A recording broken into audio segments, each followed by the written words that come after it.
It's so freaking hot in here. Hey guys, welcome back. Last weekend was the Ecuagenera pop-up show here in Vancouver. It was being held at Vandula Farms.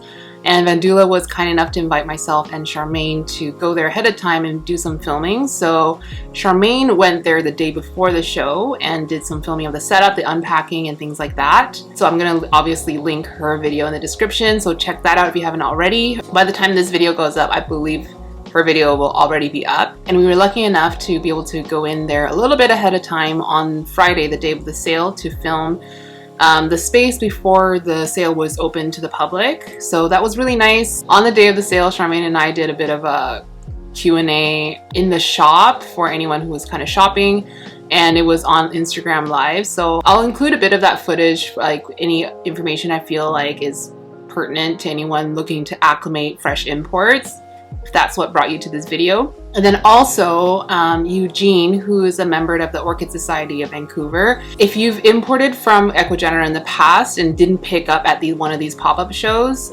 you probably would have picked it up from Eugene before. So he's one of the affiliates of Ecuagenera that is the importer for them when they do these like big citywide orders. So he did a orchid potting session just to kind of talk about orchids in general, and also how he likes to pot orchids when they're fresh imports. It was really nice to hear because so many of us Aroid people are quite new to orchids in general, and I find orchids very intimidating, and I find orchid people a little bit intense.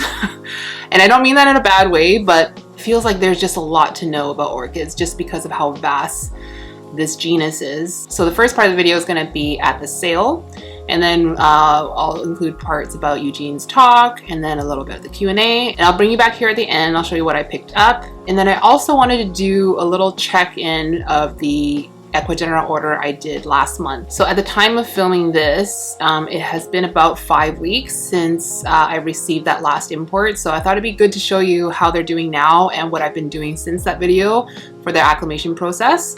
And yeah, that's about it. So I hope you enjoy the video, and I'll see you back here at the end.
like a short, stubby orchid.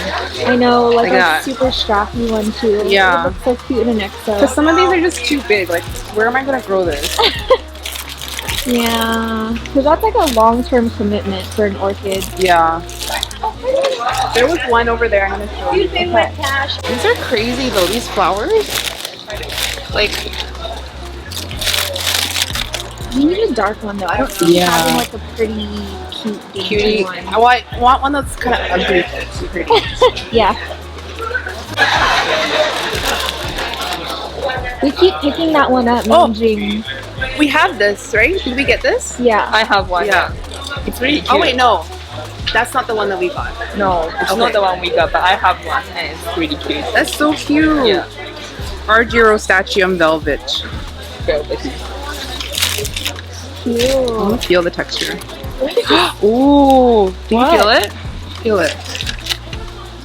I did not expect that. I thought it was gonna be glossy. It's such a pretty texture. Yeah, it's like so buttery and soft. It hasn't grown any new leaf for me, Oh, but perfect. all the like green leaf when I got it, it's still green. So yeah, It's kind of expensive. I should get my own GG, right? It's up to you. I think it's probably buried somewhere, but it was like in the middle. Don't need more forgetty eyes. No. Did I get all the luxurians? Last show was like I found one. 600, I think. Yeah. These are Canadian dollars, right? Yeah. Yeah. That's why some of the numbers are funky. It's like 33, 62. Are they here? found one. Oh, that was the one that I was saying. Oh yeah. Can I get this? Yeah. 80 bucks. You can't beat that. 80 Canadian. True. This is in really good condition. No, I know. I think because they're so thick and hardy. Yeah. None of them are any bigger than this. Yeah, just get it. Amy! Look, it's Amy! Wait, I want you in my video too! I know, this is awesome! Double time. Sorry. Look, it's Amy! Hi, Wolfie! Oh, he's shy. Yeah, it's so fun to see you guys in action. Polydiflorum. They're so big. I don't trust myself with 62. pollies. They were really tiny. Yeah, they were like a little bit bigger than seedling size. I wish I could see these. I know. I really want one of the Esmeralda. Oh yeah, maybe? They're How much are they? 100. Oh, okay.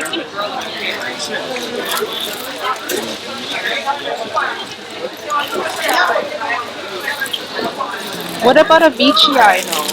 They're so narrow and cute. I'm pretty sure this is narrow. 138. The 138 it's got to be the narrow price, and it looks narrow. You don't have this, Jane? I had one, which I sold. Oh, when? As you do. Oh, as I do, yeah. As you do. Like we bought it, and then when I go out, we got it.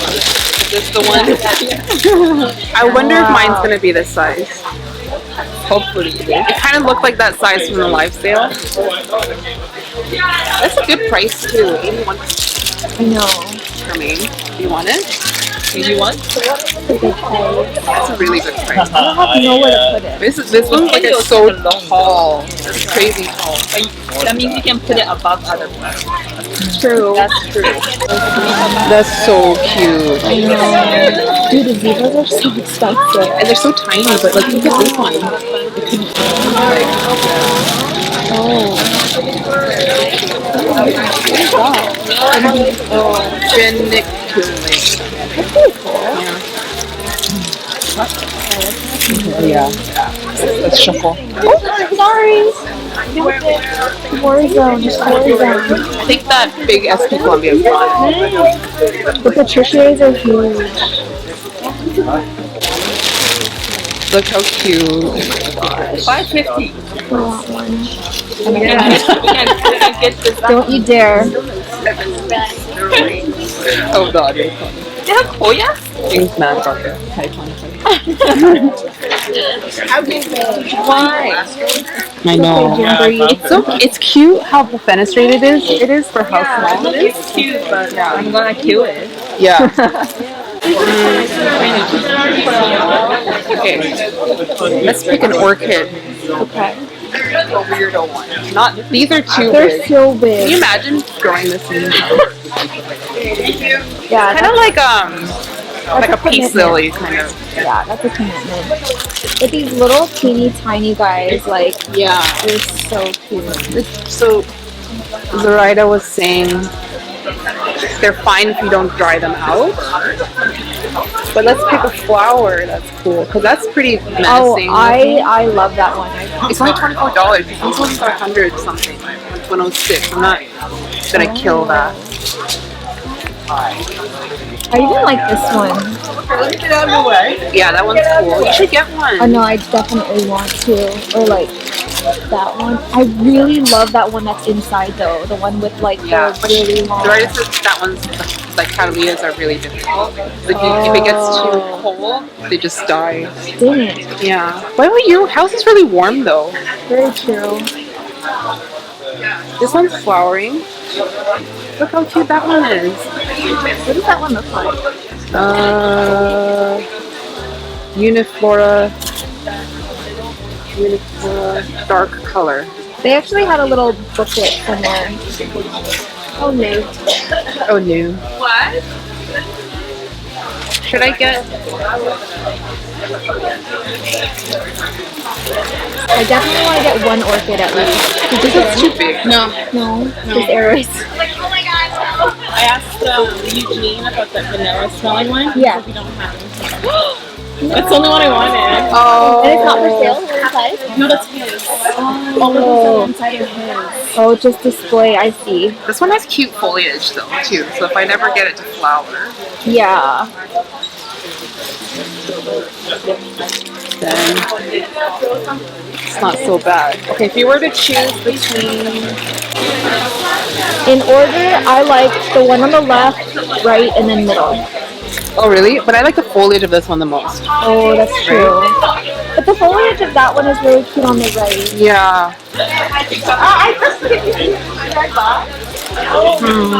I mean, if you like the flowers equally, then why don't you get the one that you like the foliage of? True. Okay. Yeah, Yeah. But this one I could probably separate, that's true. right? But This one I looks probably. pretty Yeah, good, that's too. true. Okay. Yeah, I'll get this one. Do you know what you want to get? I'm not sure. No, I'm not sure. There's some cuties down there too.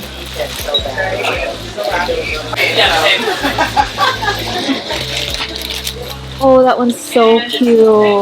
Oh, I like the little mini leaves. Yeah, right? Oh, this would be a lot easier to put in an EXO or something. No. Oh no. Oh no. Oh no. Something like that. Ooh, that looks sinister. I like the texture of the leaves. I know. Should we try to split this one? Yeah. Okay. That's a Halloween plant if I've ever seen. Wait, does this one have a picture? This one? Yeah. Oh, it does. Okay. Because I like the pictures. This one does too. That's so nice. So fucked up. Oh, Which one? This one has like, look at the foliage, just has like red. I know. Let me see the other one. I think I like the other one This more. one, right? So, yeah. This one? Yeah. And this one has a cool picture.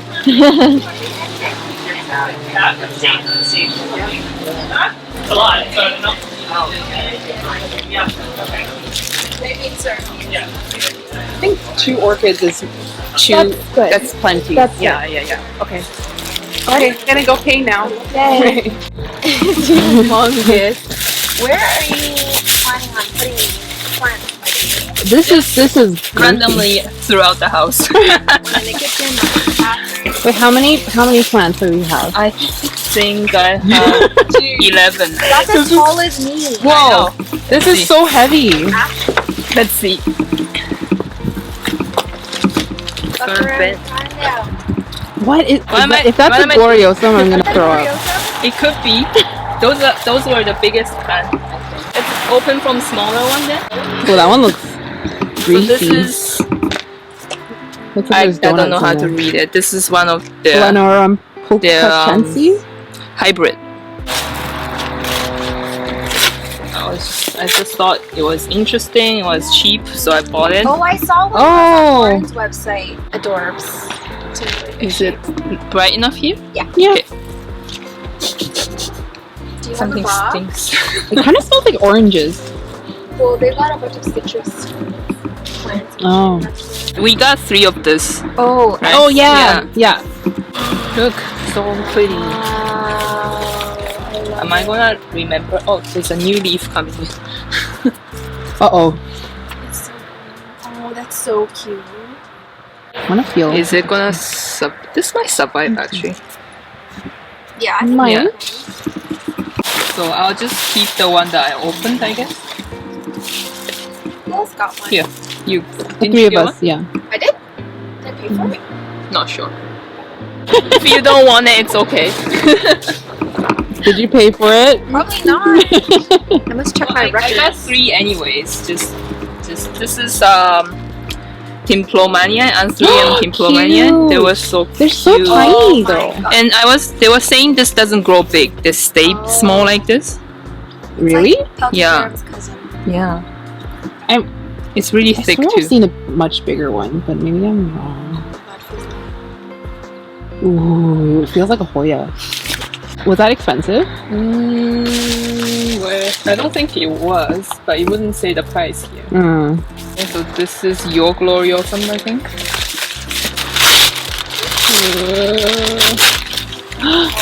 Okay, that's a good size.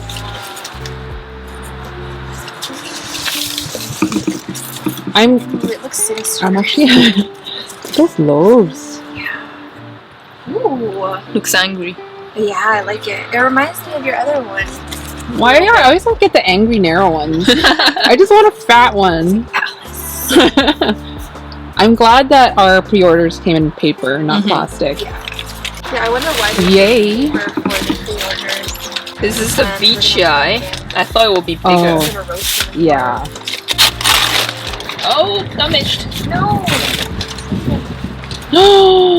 I forgot you got this. Oh, at least that. Oh no, that's the middle leaf. There's the new one in size. That's a decent size. Yeah. It looks like the No. pop socket. Is it narrow? Yeah, I think Yeah, so. I guess so. Yeah.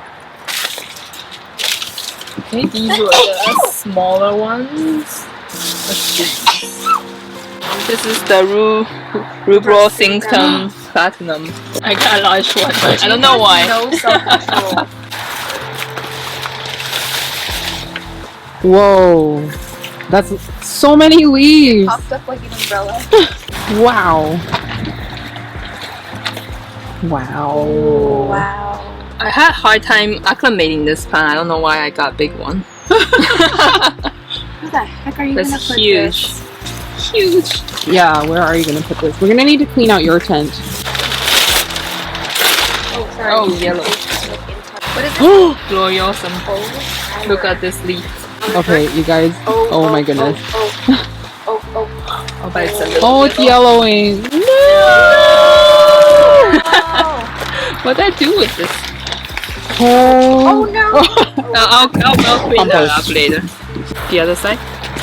There we go. Oh my Wow. gosh.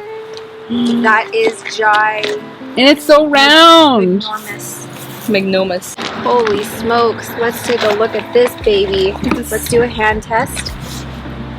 It's a pillow. Thumbs up test. Just a Middle finger test. about, yeah, size of the middle.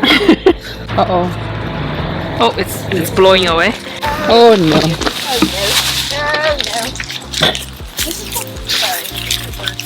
There's something really heavy in there.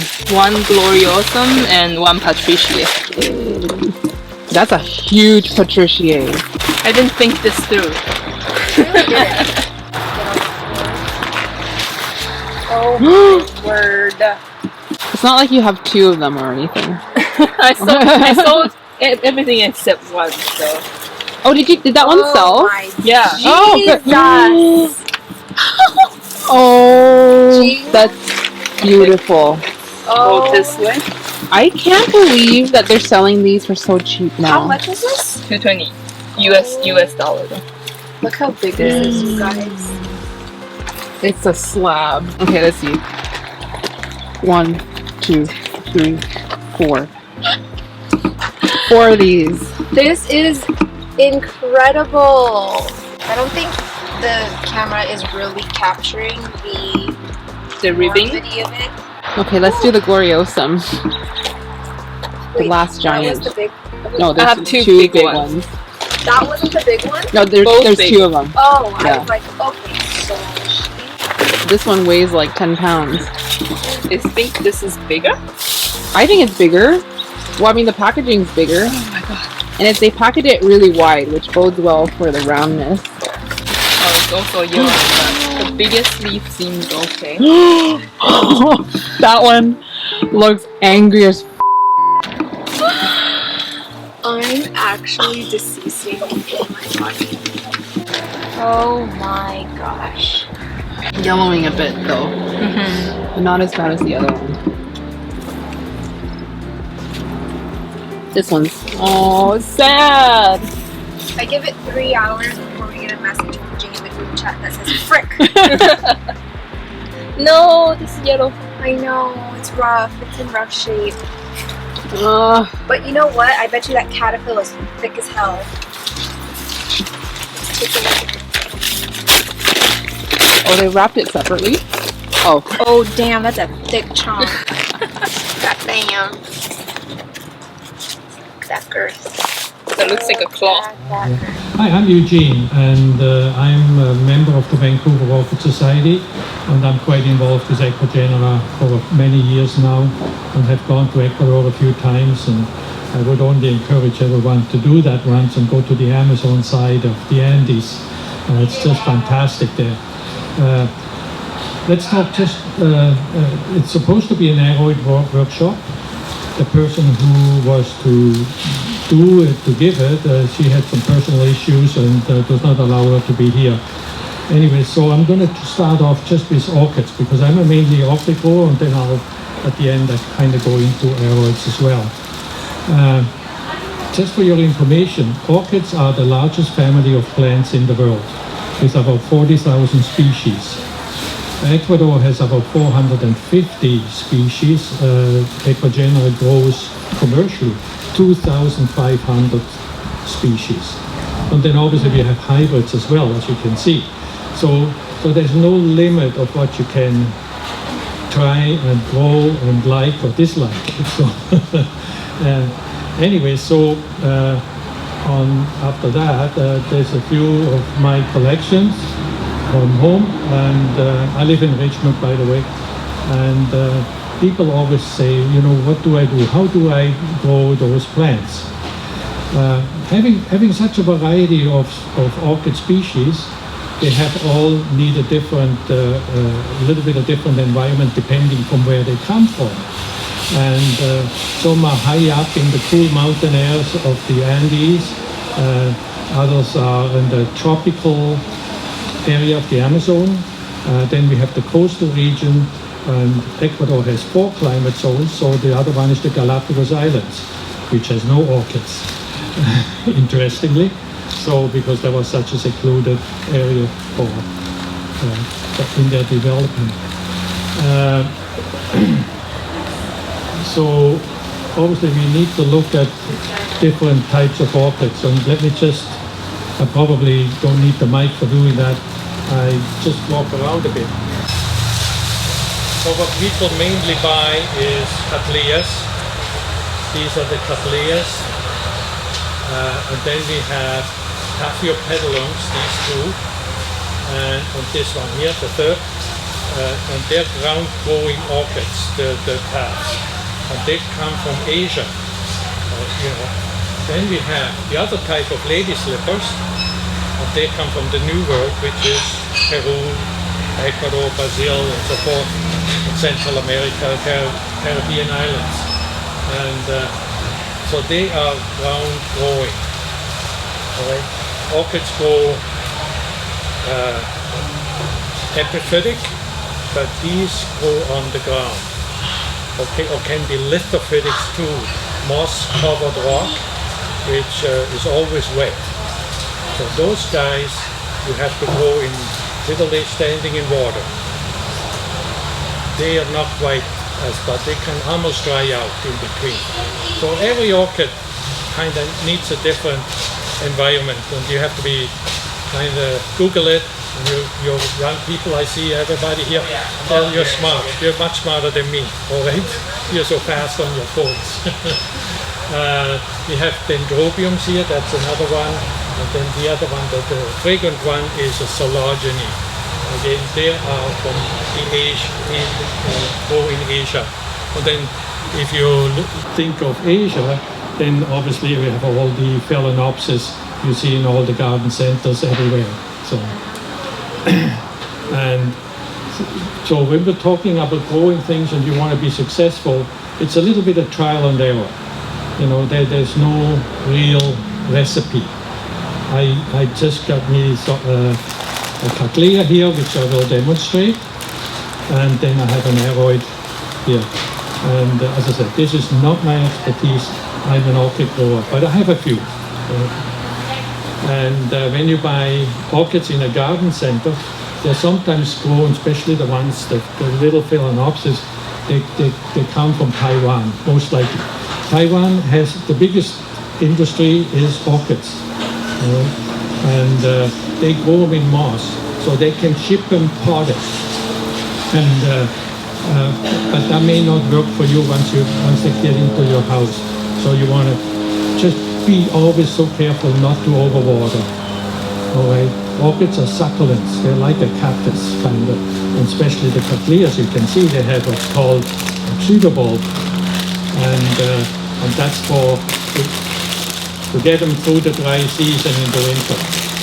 Sorry, they don't have winters. They have a dry season and a wet season. They only have two things, not like us. But our winters usually are the resting period for orchids, and they need a rest in order to bloom. Okay? And when I have been in Ecuador in November, that's when some of the Cattleyas are in bloom, but they're totally dry, and they are on, as I say, on trees. They go epiphytic. The trees in the dry season lose some of the leaves, so they get cooler temperatures, more light, and no water. Interesting, eh? But maybe you all know that already.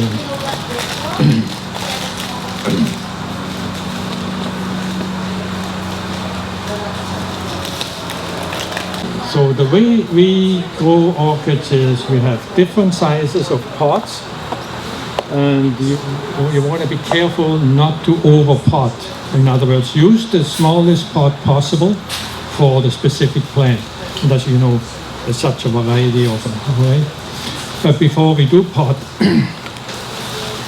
orchids can be grown because they grow epiphytic. This is a natural way of doing it. You just mount them onto a piece of fir bark, usually the older bark, dry bark, not fresh bark, and then they do quite well. Another benefit for doing this, because this type of orchid, which is a Stanhopea, the flowers go down. So if you had this in a pot, the flower goes down, has nowhere to go, or the flower spike. Yeah. So we'll never see the bloom. And so this is a fantastic way of doing it for some specific plants. I mean, you could grow all like that if that is your desire, but I don't. I like pot culture. Don't spray the plants all the time because they need to be wet. And people always talk about the environment, or it's the cloud forest and whatever. And I think newcomers to orchid growing, they like to spray things and give it so much care. They love it to death, and death literally happens after that. So this type of stuff, I just dunk in a bucket of water, and I'll leave it for 15 minutes, hang it up, and then it's good for a week. Because it takes up the moisture, and it stores it in the pseudobulbs. Very simple.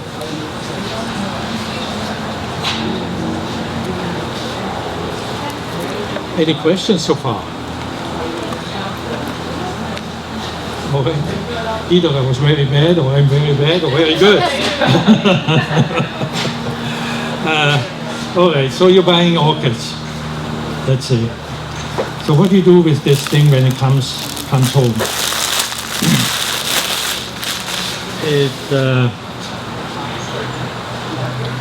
You will learn some of the older roots. They don't have a purpose anymore. And when you pull on a root, the root, let me back up a little. The root consists of velamen, that's what it's called. It's a spongy tissue which absorbs the water, and then the centerpiece in here, that is the conductor to the rest of the plant. Right? So when those roots are dead, and you pull them off easily, then you don't need them anymore. What you're concerned about is that your new roots coming out, what's called by the leaf, the youngest growth, will have a good place to go into. So we'll just cut these off, but not totally. I know, I can see. My gosh, what the heck is he doing? The reason I leave some on is that helps me anchor it into the pot. But if you don't cut them, they will rot, and then they have no benefit. Actually, they're detrimental, negative thing, right? So you don't want rotting stuff in your fresh growing medium. I'll just put that aside for a second, and we'll talk about growing medium.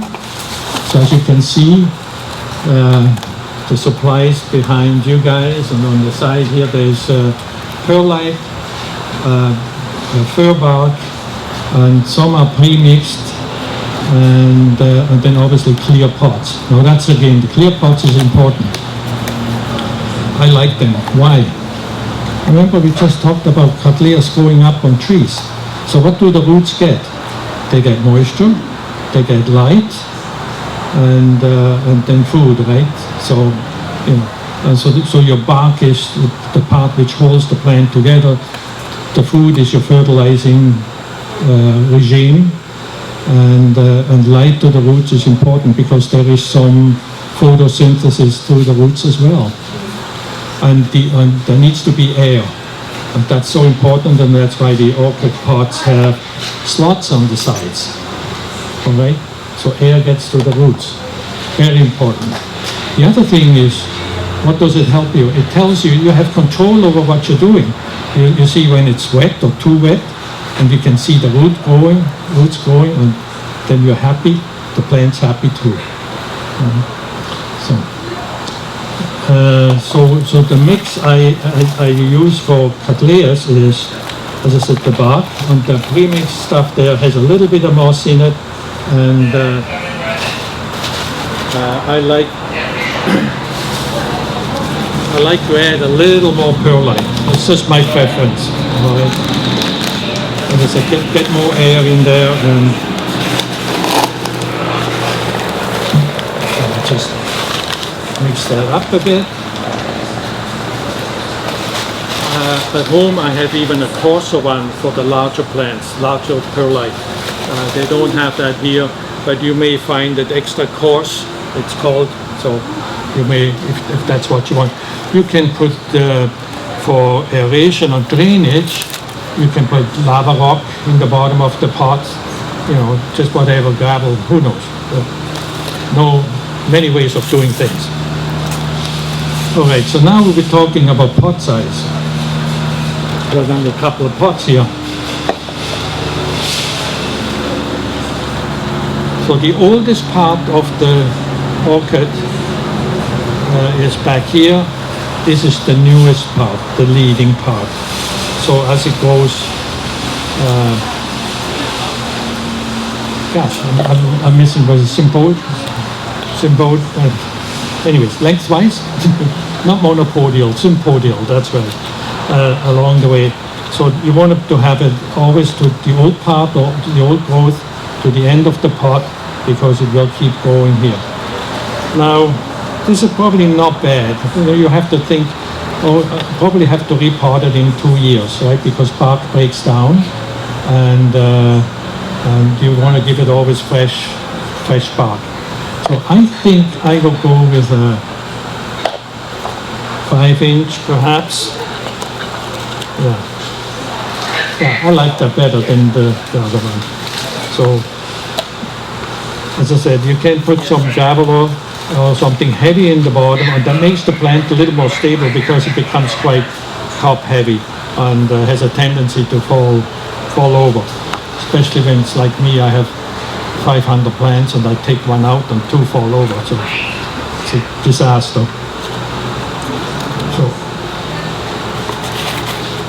So let's start off with a little bit of my mix here. That looks good. So you don't want to do it too deep, just kind of so it rests on the mix there, and then we'll add. I don't want to mess up the place here. So nice. A little more around. And I usually don't do it too firm. Again, you want to keep your mix loose, right? Remember the air and everything, right? And so I don't push it down too much, slightly though, and usually shake it in a bit, or tap it in.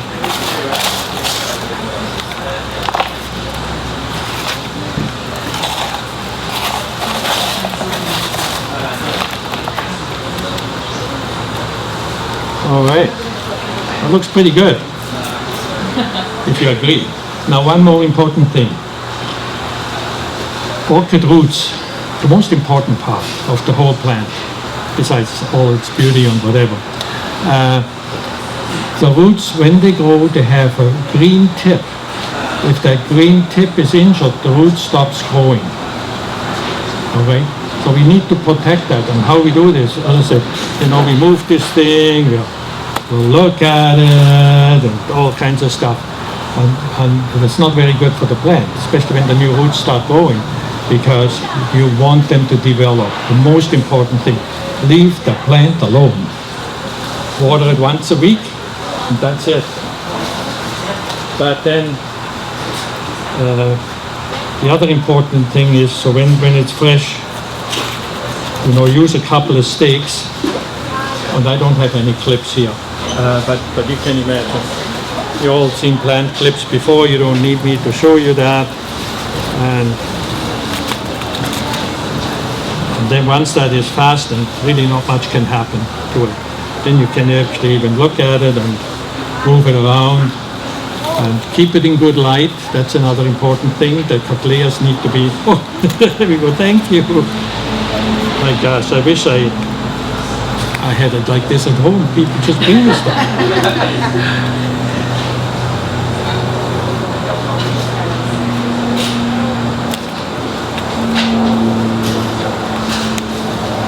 I've been growing orchids now for about 40 years, so I've lost a lot over the time. I don't have very many of the real, partly because I moved a few times. That's usually a bit of a disaster, right? When you're moving stuff and going from one environment to another. So that looks pretty good. So what's the next important thing? Watering. So give it a thorough watering, okay? And actually almost the first time dip it in so the bark really gets nice and wet. Some of my friends, they pre-soak the bark, and that's good too, but it does not pot up that easy sometimes, I think, because it sticks more together. So water it, and actually you can here I'm always talking not to overwater, all right? But at this stage, you can put it into a little saucer with some water. And why do we do that? So it does not dry out too fast, and the roots, as they emerge from the new shoot, they're looking for water, right? So you want it to grow them down. Some people put moss on top. I've done that too, and so wet moss. Well, the problem was the roots go into the moss. They don't go where they should go. All right. So try it. It might work for you. It didn't work for me. So yeah. So that's a Cattleya, and very similar for all the other plants. One more thing I remember about the media is you select your orchid media on the size of the roots. So thick roots like Vandas, Cattleyas, that type of thing. Phalaenopsis, like the coarse media. When you go to the lady slippers, then you choose a finer one because they have finer roots. So that's why there's different grades. And as I said, it's all learning. Okay, me 40 years, I'm still learning. I'm still fail sometimes, yeah. Yeah. Fertilizing? Oh, fertilizing, yeah. I like to fertilize every watering. Some people say, once a month and so forth. Well, if you have a baby, what do? You feed it every day, right? So I do it, but very diluted. So I use a 12 to 14 fertilizer, which I get from Terralink in Abbotsford. And but you find similar ones here. There's lots of fertilizers there, and I think there's another greenhouse way over there is fertilizers in there. And so I always, use quarter strength if you do it every watering. And then another thing I use is CalMag. So you get this in the hydroponic stores. They have it. It's calcium and magnesium. Most important thing, magnesium gives the substance to the leaves that makes the cell walls thicker. And then you have less bugs, less insects, and that type of thing. Yeah, that answer the. Yeah. Thank you. Any more questions?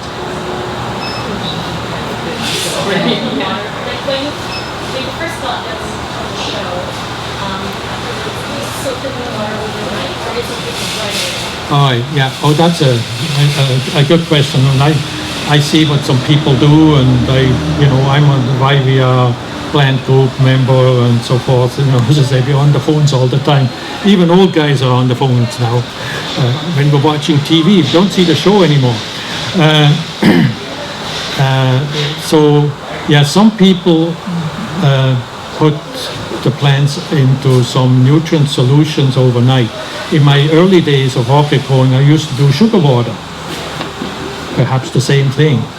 And but I don't do that anymore. So I don't know, maybe with aroids you want to do that. And some people do it just for, they put what we call a little Super Thrive and some other things in there. And, that probably works very well. It certainly does not do any damage. But as I said, I stopped doing that. Yeah. So, but I grow in a greenhouse, so that's different too. And that brings up another thing. Some people, after they pot them up, they put a plastic bag over it, clear plastic bag, to maintain a good humidity to start the plant off well, and so it does not desiccate as readily. Yeah. All right, aroids. If you have any questions, anytime. All right. So here I picked one back there. It's a Antherium villanorum. Oh, that reminds me. I got it. Oh, most important. Another more important thing. I do remember things slowly. Is you put a label in the pot, because at my age, 2 days down the road, you won't remember what you got. All right, and so you have to write a label or put this in. make sure you still know what you have. Especially if you buy 15 plants, right? And you will not remember.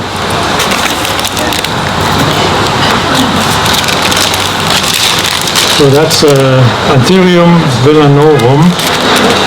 I really don't know the plant, but let's have a look. I'm just with you. I'm as new as you all are, obviously. So let's explore.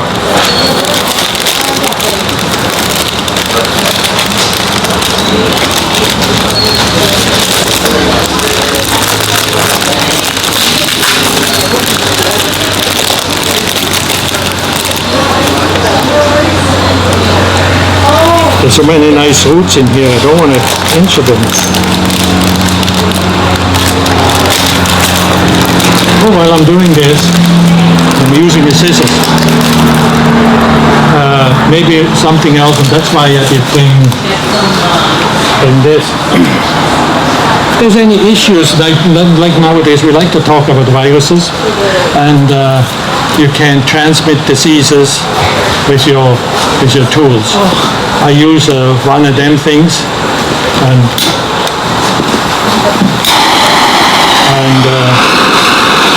just heat up my cutting tools, and it does not have to be glowing red, just nice and hot, and then that's all we need.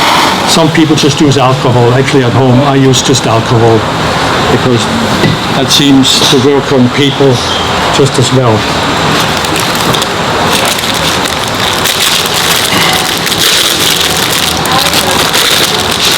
I was saying next time I'm in Ecuador, I want to see how they pack all those things, and then do a PowerPoint show or a presentation on what's happening on the other side and why it's happening, and on how they are being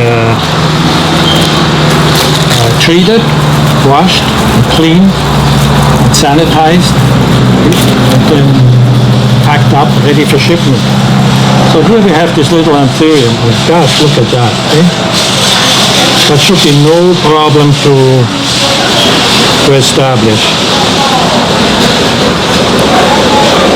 Now, talking to some of the Aroid people, again, those are roots which were born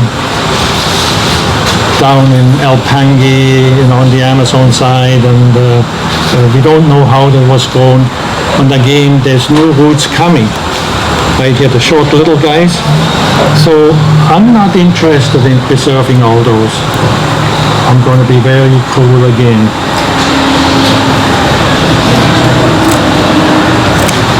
Because if I put them in a pot, they most likely would have died anyways. Now, I establish my Aroids in a clear pot too, and I do that with moss, and I can't really demonstrate that because I pre-wet the moss, mix it with perlite, almost half, and then in there, and you should see how they take off.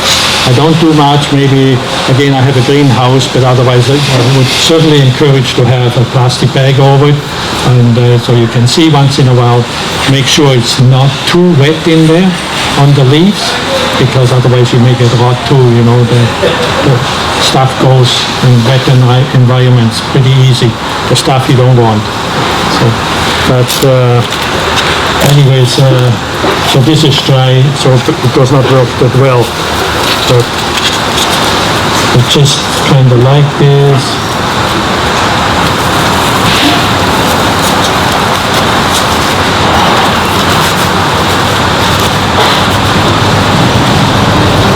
And again have the new growth about the top level, maybe just slightly within the media.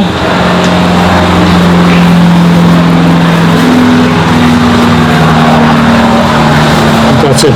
So I did not mix any perlite in now because I can't do it because it's dry. So, but that's the same idea. So It's not that different from orchids or vice versa, all right?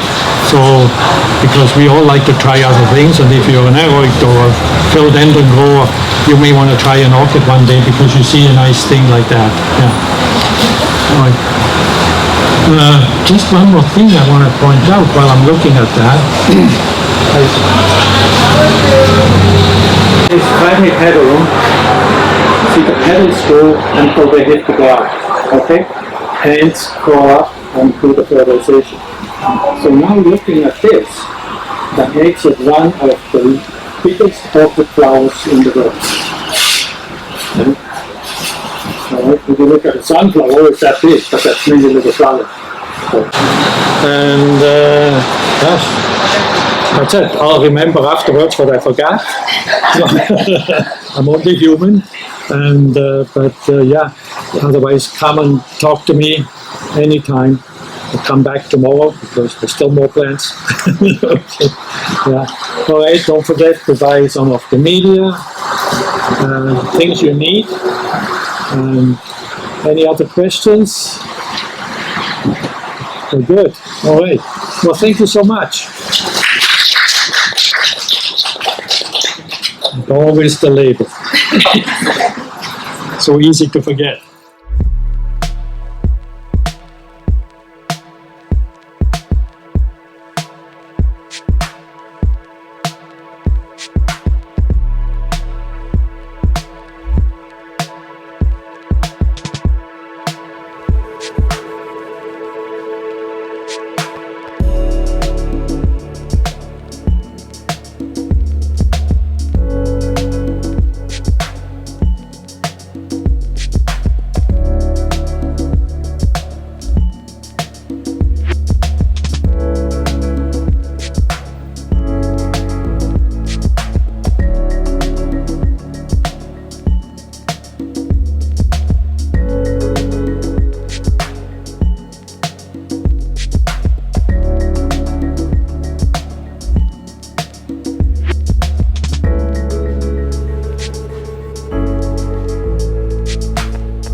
For me, alocasias love no drainage, and they love pond, and they are heavy feeders. So try fertilizing every watering, but a very, very diluted amount, like a quarter strength dilution.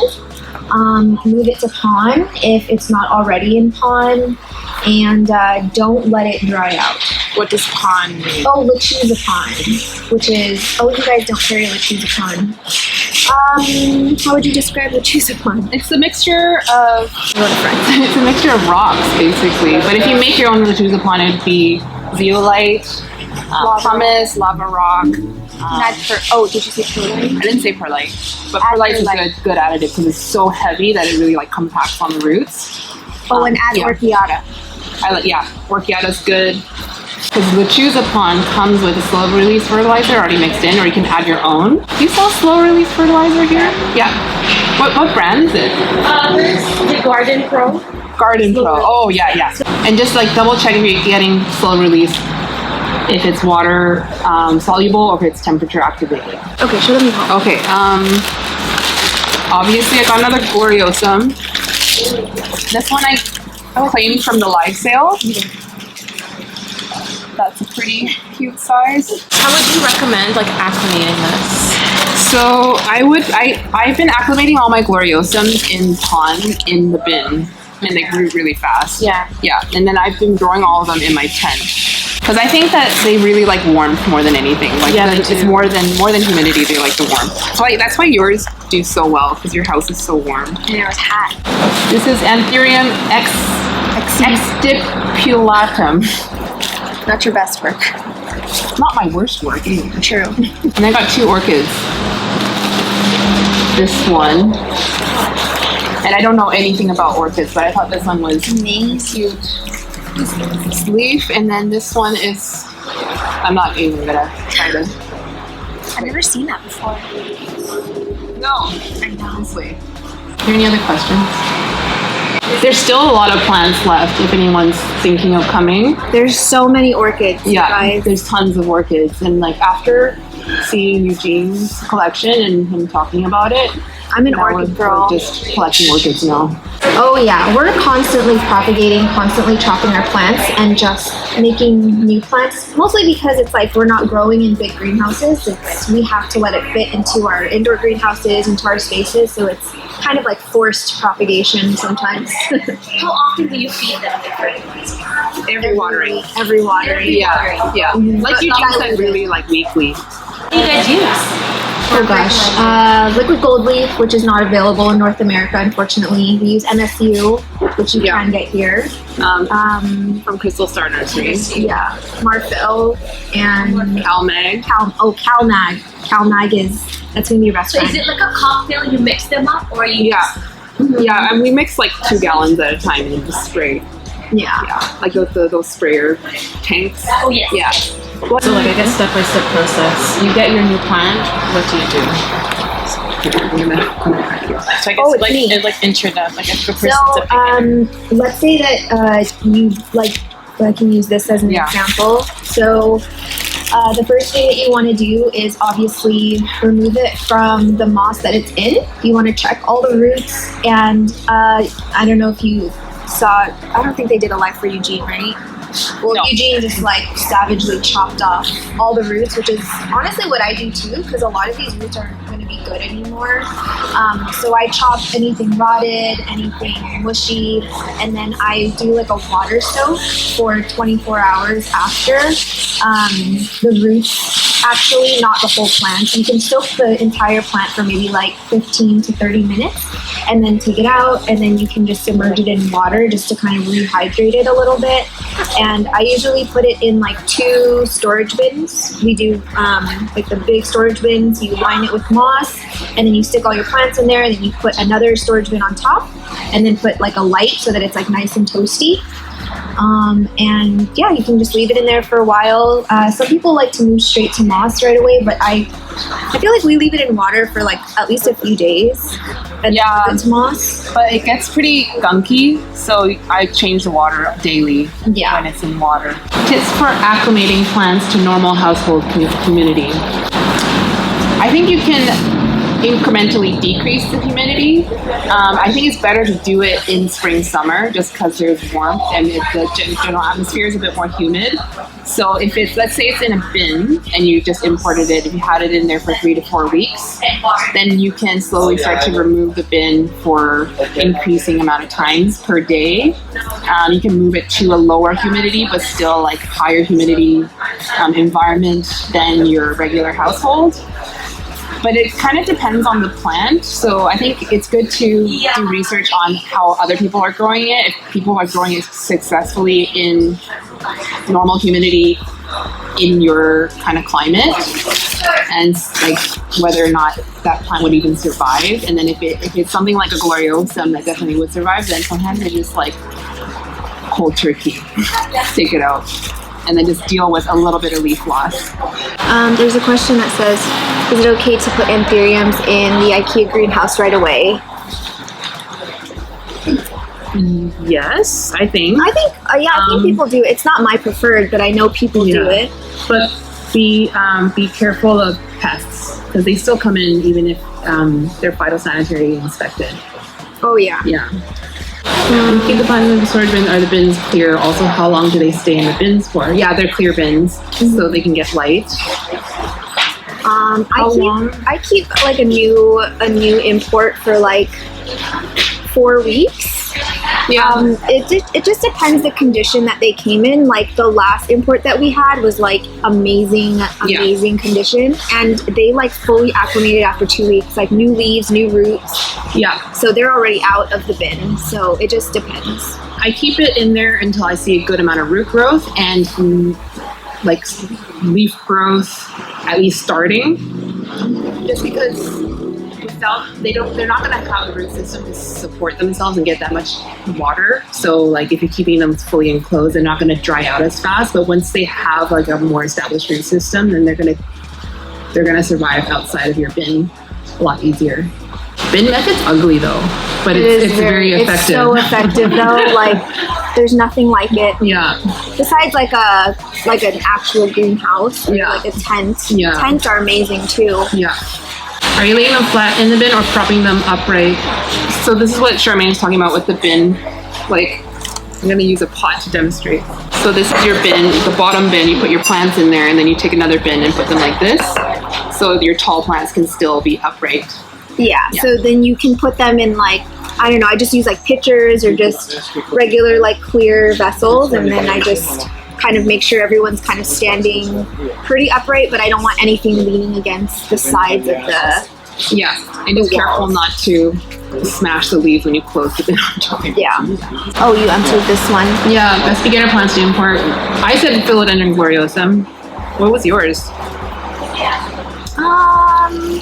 Yeah, Gloriosum is easy. Honestly, the Philodendron SP Columbia I find is super easy too. I don't find them as easy. I find them okay to root, but every propagation that I've had has struggled. I just lost another one. Crop, like a chunk propagation. Who else is easy? I'm trying to think of my my cabinet right now. What about like an Antherium? The Bessier was pretty okay. Oh yeah, Bessier F. BTI was really easy to acclimate. And any Antherium hybrid really. Yeah. So I would say that like for philodendrons, some of them can tolerate more light, but some of them are very, very sensitive, like the Glorious, the Majestic. I even find my Soderoy is really finicky. So if you can keep like a distance of, I don't know, like a foot between the grow light and the plant, you can avoid burn. Antheriums don't need as much light. They actually grow in very, very dark when you grow them in lower light. So you don't want your Antheriums to be close to a grow light at all. But you can also diffuse the light with like parchment paper, or if it's like sitting on top of an EXO or something, you can. I've been using an Ikea bin lid on top and just put the lid on top. That's just kind of like filters some light out too. Best mix for aroids as in soil mix, I'm assuming. I think it really depends on you as well and your growing conditions, because a lot of people will say like the chunkier the better, but if you're kind of an underwater, then you're going to kill your plants by dehydrating them. If you can use a denser mix, if you're giving them a lot of light. So it depends on like the whole context of the growing situations. Like a good nitrogen-rich potting soil as a base is good, and I like to add coarse perlite, bark, lots of that, and like how much you add will depend on how dense you want to make the mix and the genus of. Hi, Mom. Hi, Mom. Hi, Charmaine's mom. Hi, Mom. My aroid mix is the same as yours.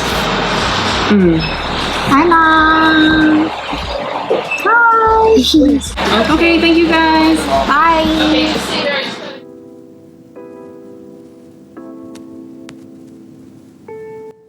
So right now, as I'm filming this, it's been about 3 days since the show. Right, Friday. Yeah, 3 days since the show, so it's still pretty fresh in my mind. Seriously, Vancouver went from winter to like summer in the span of a weekend. It's already too hot for me. So I'm gonna show you guys what I picked up at the show. So I lied in my intro actually. I picked up 5 plants. I forgot about 1 plant. I don't know why I forgot, I just forgot about it. So I picked up 3 orchids, which terrifies me because first of all, the only orchids I've ever grown are jewel orchids, the ones that like you find at the garden center. I certainly didn't give them any special care that was different to what I was doing for my Aroids, so I'm not really sure what I'm doing, but based on Eugene's talk, there are such vast differences in the care requirements for different orchids and different species, depending on where they're found to grow. Are they like terrestrial? Are they like up on cliffs? Are they up in a tree? So a little bit terrified. And secondly, because of Eugene's talk and seeing his personal orchids that were there at the show, I fell so deeply in love with orchids so quickly, but without really knowing too much about them. So I'm a little bit terrified because I am so scared of losing these because I think they have the potential to be so beautiful.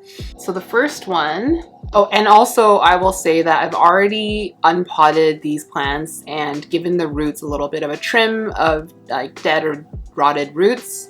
And I've been keeping them in water since the show, and that's basically all I've done. I didn't film that part of the video because I have that whole process already filmed. So if you want to see how I like unpack and clean up imports, I will link this video down below. So yeah, I'm going to be showing you the plants, just bare root that's sitting in a cup of water. So the first orchid you would have already seen in the video is this guy. So this is Massdevalia Falcata.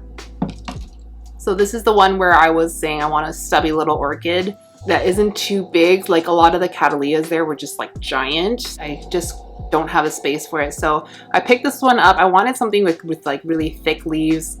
You know, I'm all about the texture. And I picked this one because I had kind of evil looking blooms. I'll pop a picture right here. Because I'm not 100% confident on my ability to get these to bloom, I chose this because I like the foliage as it is, and I think it would be really cute hanging off the side of my tent or even one of my exos. So this is one I picked up.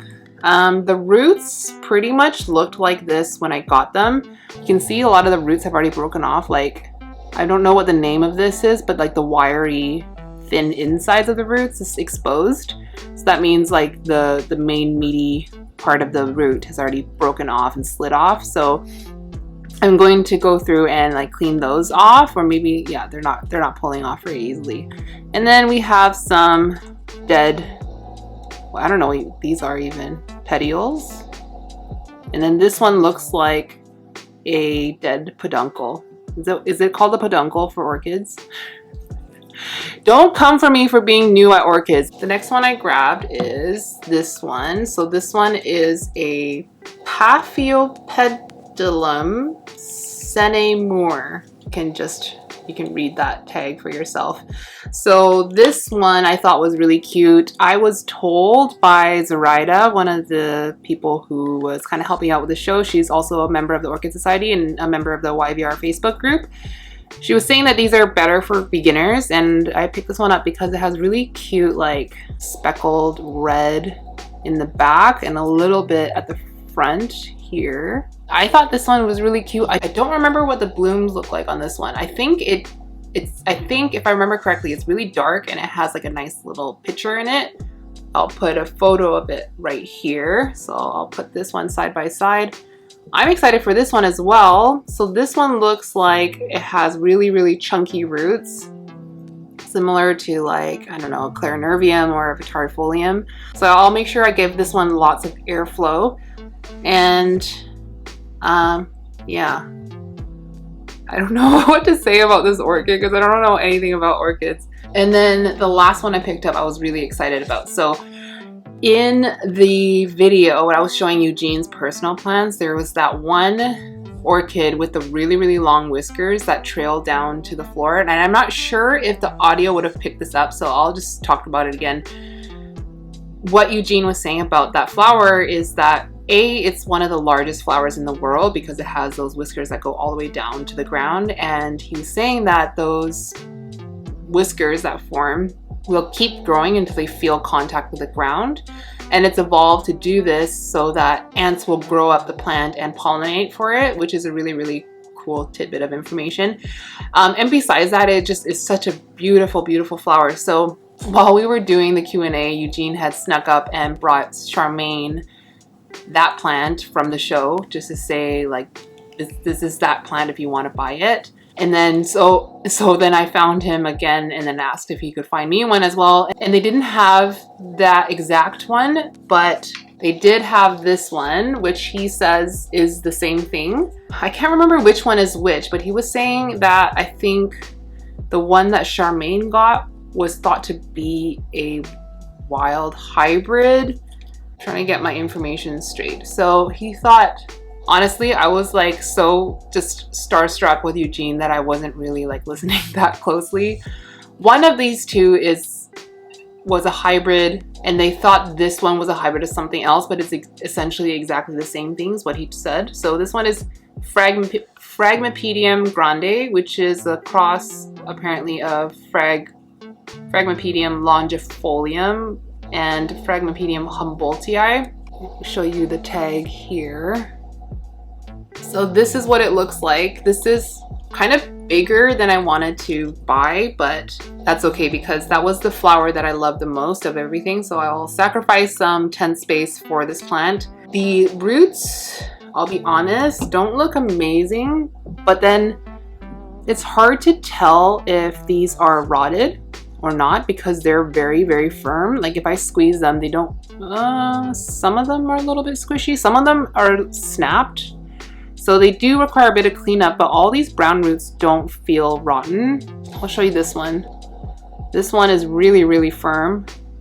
So I'm kind of torn as to whether I should cut these off or not. I might cut off some. If I'm like unsure of it, I might cut it off. But to me, this looks more like it's stained brown than it's rotted brown. And the smell of it, it's just got a very earthy smell, like not decaying wood, but yeah, I guess a bit like decaying wood, like forest floor kind of smell. It doesn't smell like it, I wouldn't call it stink. I just don't know if I should cut them off or not. We're gonna wing it. We're gonna decide on the spot when I pot this up. So the pre-order plant that I picked up, so this plant was purchased, if anyone's ever watched Ecuagenera's live sales on Instagram, I think they might have done it on Facebook too, or maybe that was Equiflora, I don't remember. They just go through and show like mostly like trays of plants. So like Crystallinum, we have 50 available, they're $25 each, and then you type in your like account number that you register on their website and how the ID of the plant and however many you want or whatever, and they sell it like that. So I was watching that sale just because it was like a Saturday morning or something, and I was bored, and Jing had just claimed a bunch of plants. So I tried my luck at claiming like some of the really, really giant specimen size gloriosums, but I didn't get any of those. But I did get this medium one. This was, I think it was $40 or $50 US.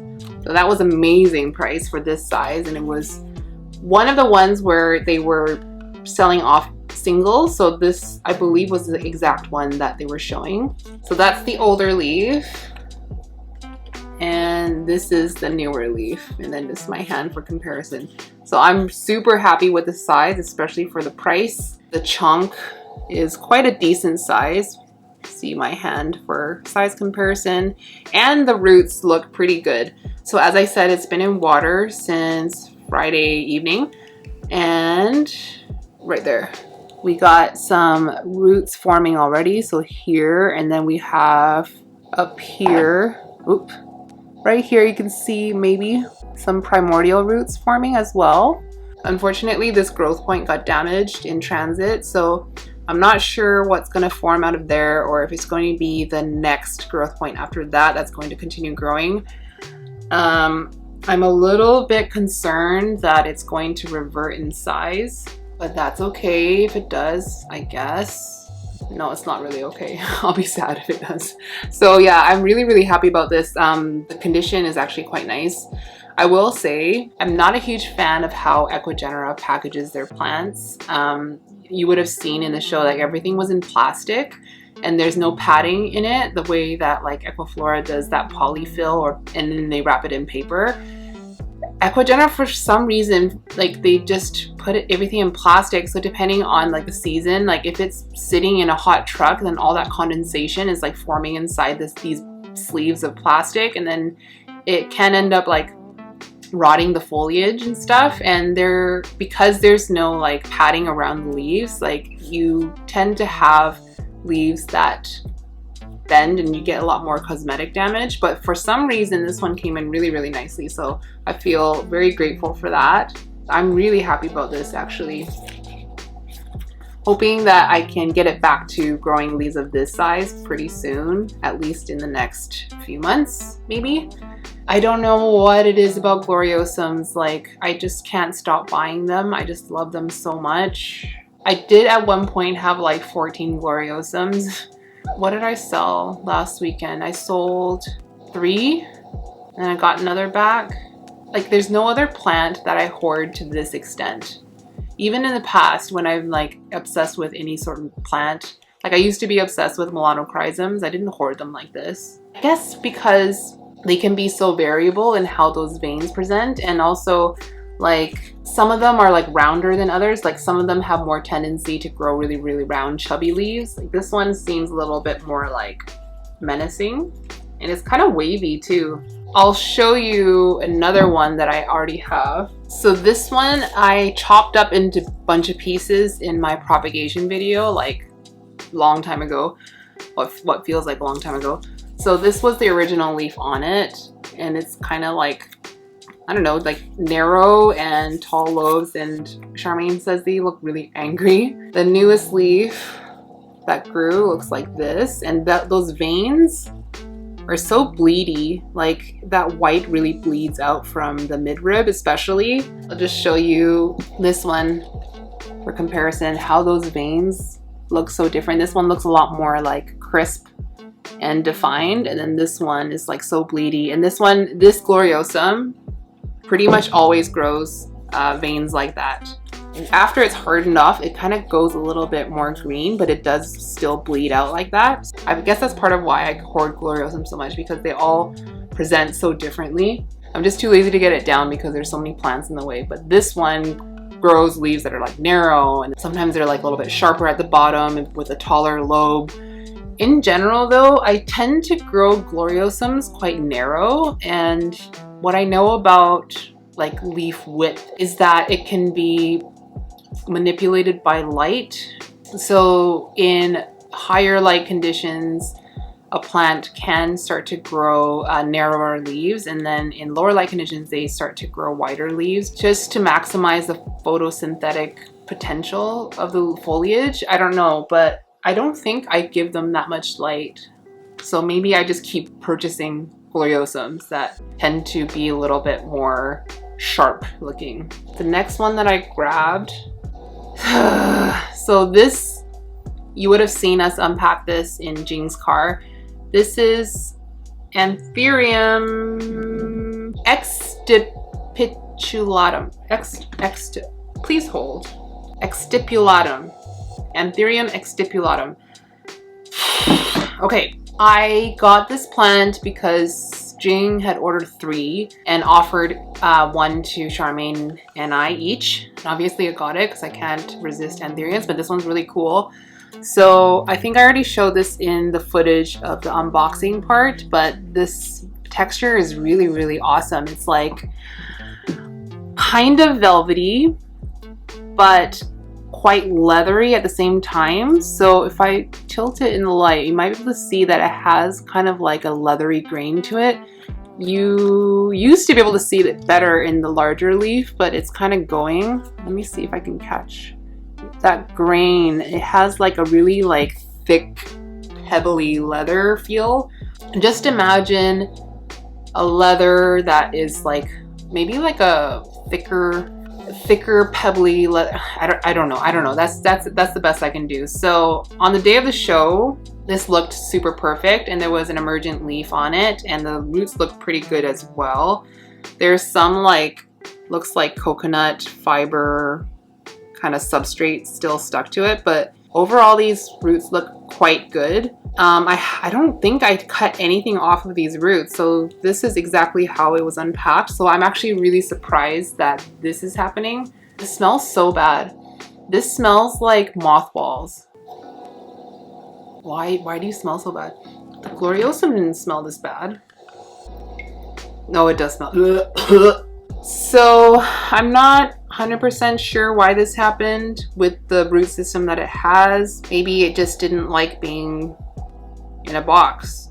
As I'm looking through these roots, I'm not seeing rot. I don't see stem rot as well. One interesting thing about this Antherium is, like, if you look at the stem, how spaced out these internodes are. It's like bamboo. Node.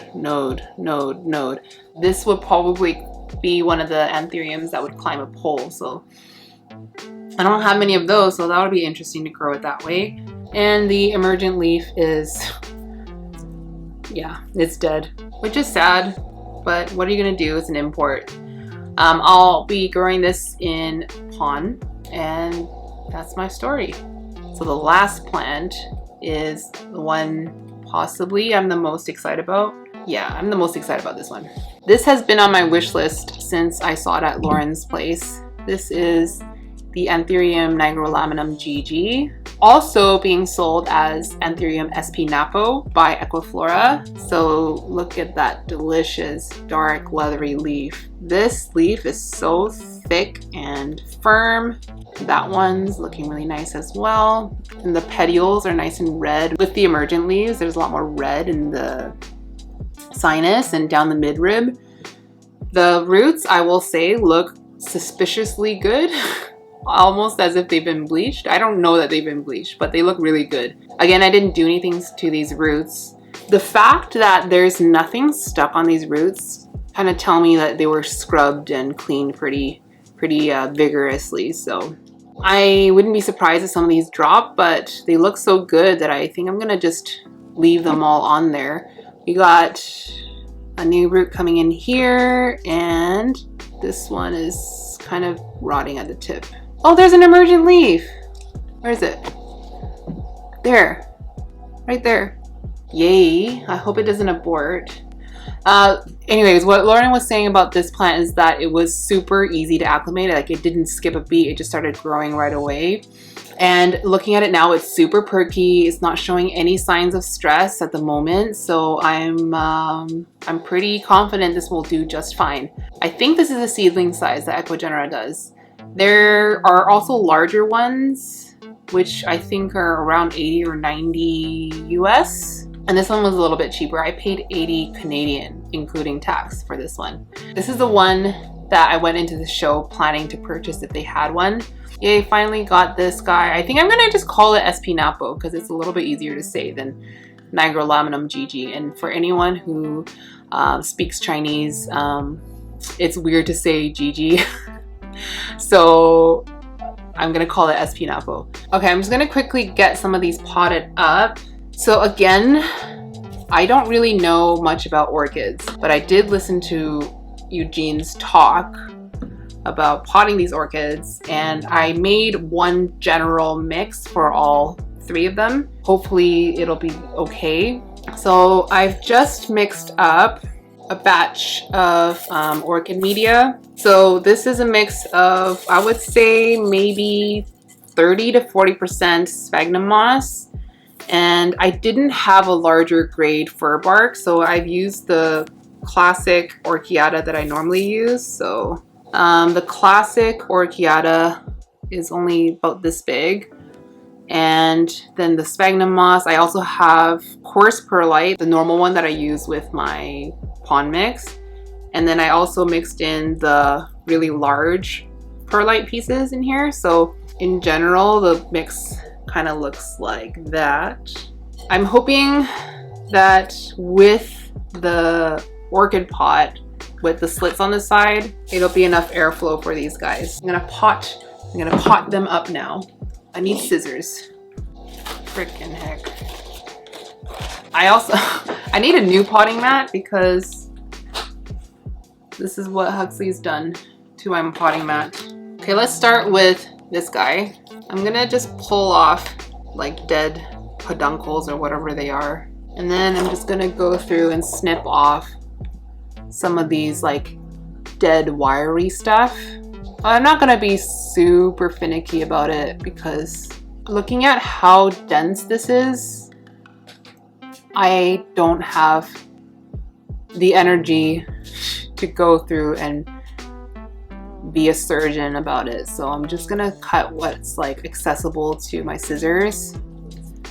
But that wiry stuff, I don't think really like rots that badly. And also, my plan is to use the Great White Microbial Mycorrhizal Inoculant, which means that I'm hoping that will help break down all this like rot, because you can see some like really deep in here, but it's like a carpet. I can't really get in there, so I'm hoping that that will help break it down, and I'll make sure I get enough airflow through the pot. This one, I think I'll, no. I don't love this combination because I don't really want this looking so tall. This looks kind of silly, doesn't it? I do want slits on the side. Do I have anything else? No, I don't. This is all I have. Yes. I either have this like tall skinny one or the short and wide one. And I think for this one, I think I want to use, yeah. Not my favorite combination, but that's okay. So as usual, I'm just going to put some at the bottom, and I'm really not going to pack it down. Make sure I have enough of the amendments in there, like that. And since there's like almost no root on it, it's gonna sit kind of high.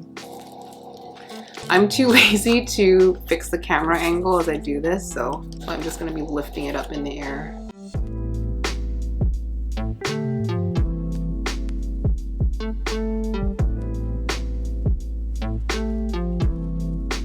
That's what that looks like now. And then I had these, which were, I think I ordered curry katsu, and this is what the curry came in. So I thought that would actually fit perfectly as a reservoir for that one. I'll have to double check. One of the orchids likes to be sitting in water because it grows on a cliff with constant running water. I believe it's this one. I have to check how this one grows and whether or not it likes a little bit of a water reservoir. But so there's that. And I'm just gonna water a bit with this. So this dirty looking water is just the Great White mixed with water, and it's not getting any nutrients or anything. I don't think it's gonna take up anything anyway, so I'm just gonna lightly put some in. It's not even enough to be draining out the bottom yet.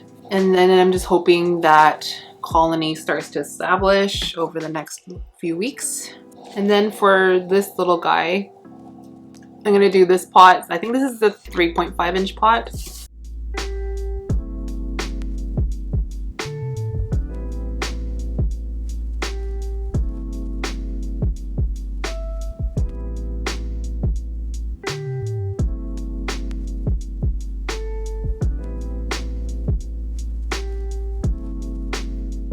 I've read somewhere that certain species of orchids actually can't live without mycorrhizal fungi.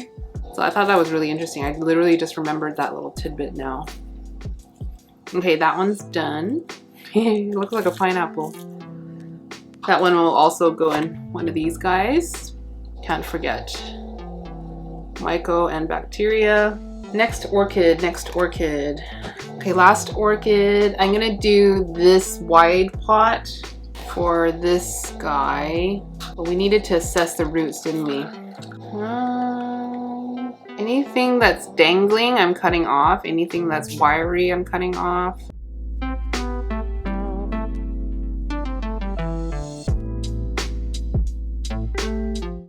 like in the demonstration, I don't know if I would have left that footage in because I can't really tell. Sometimes he's moving away from the mic and then you can't, I don't know if you could hear him, but he just went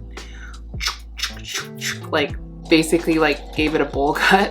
And I know that Charmaine had to do that with hers because hers was way more rotted than mine.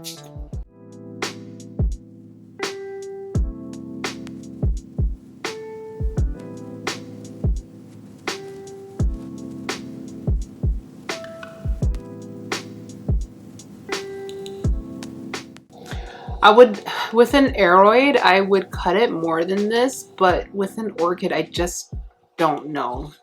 This is what I'm leaving on. As far as I can tell, what's left is not smushy or mushy. Oop, this one. That one snapped. I just can't tell if the brown is stain or rot. And the smell really confuses me because it's so like mothball-y and not like rot. I'm kind of happy that I got orchids because I kind of stopped using these orchid pots with the slits on the side because they just were such a nightmare to get escaped roots off of. So I have so many of these just kind of sitting there.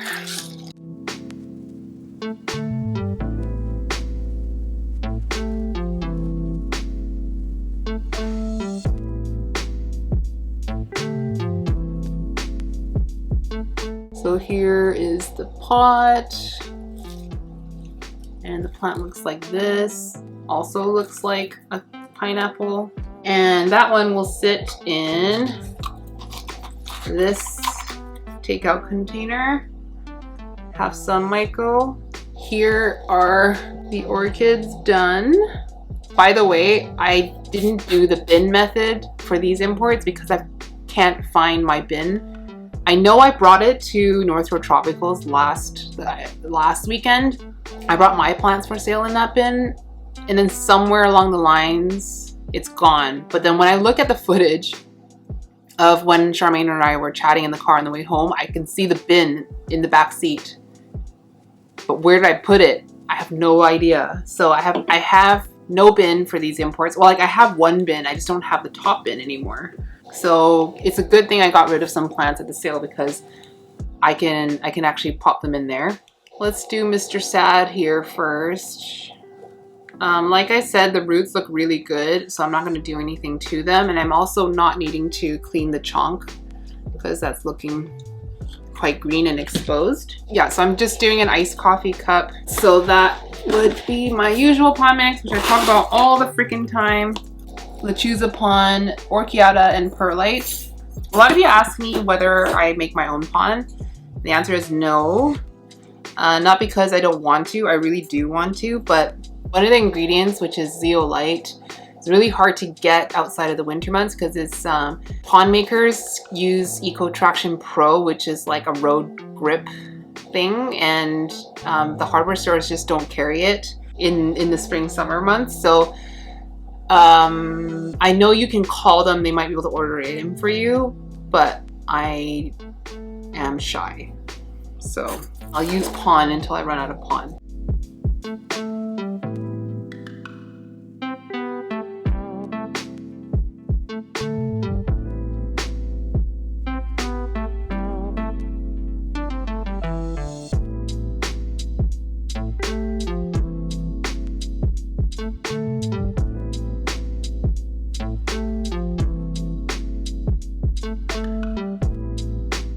And then add my myco.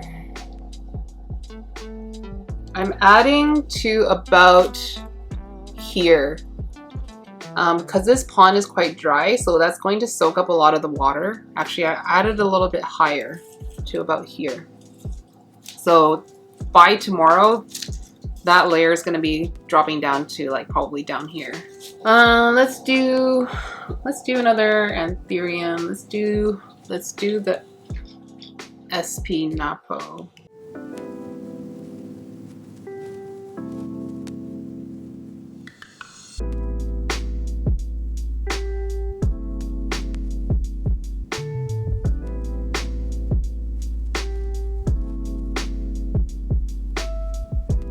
Once again, just Just gonna squeeze the sides and get all the gaps filled.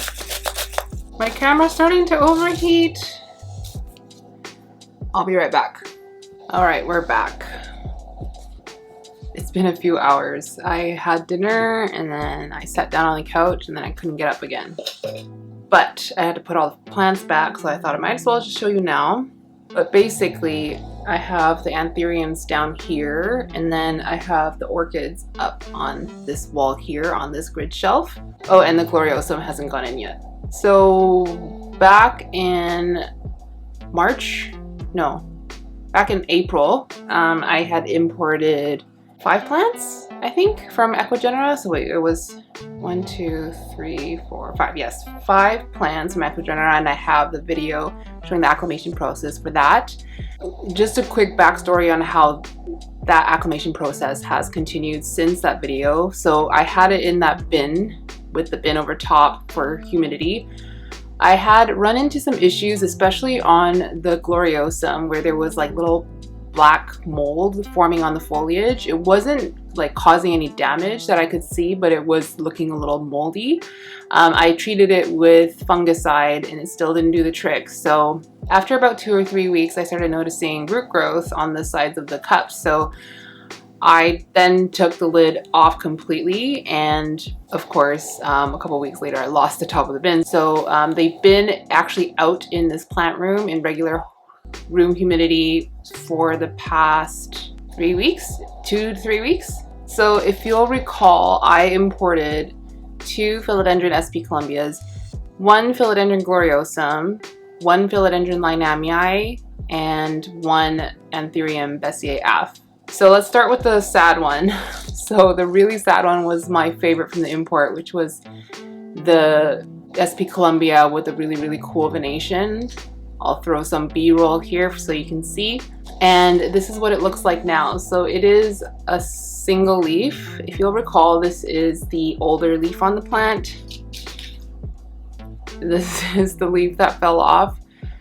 I'm not actually sure what happened. I thought for sure it was stem rot because the newest leaf just kind of like rotted off at the base of the petiole, but I dug the stem up and there was no rot on the stem. It was literally just rot at the very base of the petiole, and I didn't catch it, I guess, when I was cleaning it down. So that leaf is gone, and also the growth point has been aborted. So there was a caterpillar coming up here. It's gone now.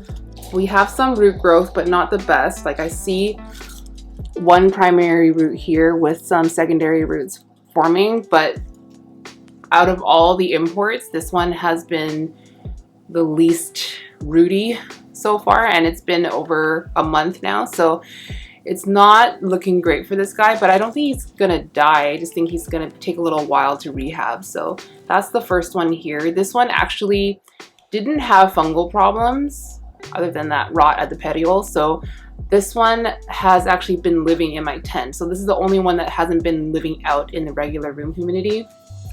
So there's that one. The other SP Columbia though, this one has been out in the general plant room for the past 2 to 3 weeks, and it's been doing great. It hasn't dropped any leaf. Leaf tip is still looking pretty good. Not too much dehydration. Neither of these leaves look like they're about to go, and also the caterpillar is intact. And most notably, this one has way more roots than the other one. And I think this one was just a little bit of a hardier specimen. I mentioned this before, but I find SP Columbias and SP Silvers a little bit hit or miss for the propagations. And essentially, if you're rooting an import, it's propagating. So if you'll recall, I took a chonk propagation. If it's just a leafless chunk of stem from this plant, actually, it was put in tree fern fiber, and that one has completely rotted away, like fully. The whole thing is rotten. It's dead. I've already thrown it out. So, but luckily the main plant is going to make it. So this one is doing a-okay. Next, let's do the Linami Eye. Okay, so the Linami Eye, there's good and there's bad. So the main plant So you see the newest leaf is like really bent, but this is a super pretty petiole. It's just decided to face the light this way. The leaves have not declined, as you can see. None of them have dropped off. And we've got some root growth, not as much as that SP Columbia. We have some. And I'll throw up some B-roll here of the chonk propagation I took from this that was also rooted in the same tree fern fiber mix as the other SP Columbia stem. Did great, and it is now living with Charmaine, who doesn't have a Linami Eye. So overall this is doing okay, except that you can see it's decided to abort this growth point. So I'll bring it up to the camera. You'll see that it's starting to kind of dry out. I don't think that it's rot so much as it's decided to pull nutrients back from this growth point, possibly to focus on roots. I'm not really sure. So it's gonna lose that growth point, hopefully start another that's following from that growth point and not activate an auxiliary bud, I'm hoping, and that it'll just continue to mature from here. So there's the Linami Eye. Did okay. I will say that if you get one that's not too sad of a specimen when it arrives to you, I don't think this is a hard acclimator, but this is based on my one experience and my one propagation from it. I was actually quite impressed with how quickly it activated that growth point. So by the time I gave it to Charmaine, that growth point was already like that big, and it basically like immediately activated after the chop, and it actually rooted too, because I think, in my experience at least, a lot of these rootless chunks will not create any roots before creating the growth point, or at least until after the leaf is out. So yeah, that's not a bad one. And then this is the Antherium Bessier Ave. You will see that the leaves still look pretty good. There's a bit of a crispy tip here, a little bit of crispy tip there, a tiny bit right here. I believe that is purely to do with it being in drainage. This is the only plant that I did in drainage, and it has a little bit of a water dish at the bottom which just dried out, so I think it just got a little bit dehydrated. It already had a pretty robust root system when I got it, and I don't see like a lot of dead roots, but I also don't see a lot of root growth, but there is a little bit, wait, where is it? Right here. You can see some fuzzy root growth, and right down here. But that's more secondary roots rather than like big thick primary roots. But overall also it acclimated okay, and it hasn't declined. So this one also, I would say, is a good one to go with if you're kind of new to Antheriums but you want to import some like sexy velvety Antheriums. I think this would be a good one. They're very available now, and every show that I've been to for the past year, 6 months to a year, has had lots of these, and the price keeps dropping on them. So I do recommend that for anyone who's looking for like an easy-ish velvety Antherium to acclimate. And then last but not least is the Philodendron gloriosum. So just to recap this one is not a dark form or white veins one. This one is like the regular form or like verde form of gloriosum. It has lost maybe one leaf, I think. If I recall correctly, I got a really, really tiny one at the bottom, I think, or maybe it was one that I pulled in the first week when I was acclimating. I'm not really sure now, but it hasn't declined a lot. I'll show you what that mold looked like. Okay, it's mostly down here. You can see that black mold. It was a lot worse when it was still in the bin. It hasn't spread since it's been out in the regular room conditions. And we've got a good amount of roots forming here. There's a nice thick primary one here, and then a lot of like fine fuzzy secondary roots here. It's not like filled out the cup by any means. I will say the one that's probably rooted the most is this SP Columbia. Like already this cup is already feeling quite full, but this is the only one that has a new leaf emerging. So I'll show you right there.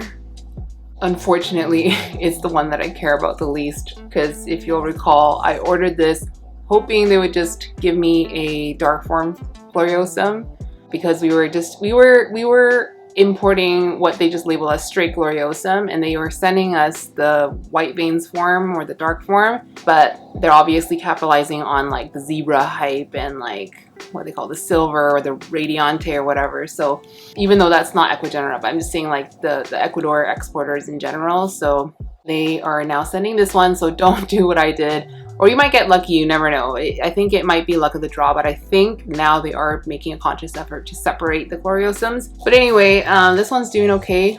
It's just sitting out on the floor, just over there next to my exos.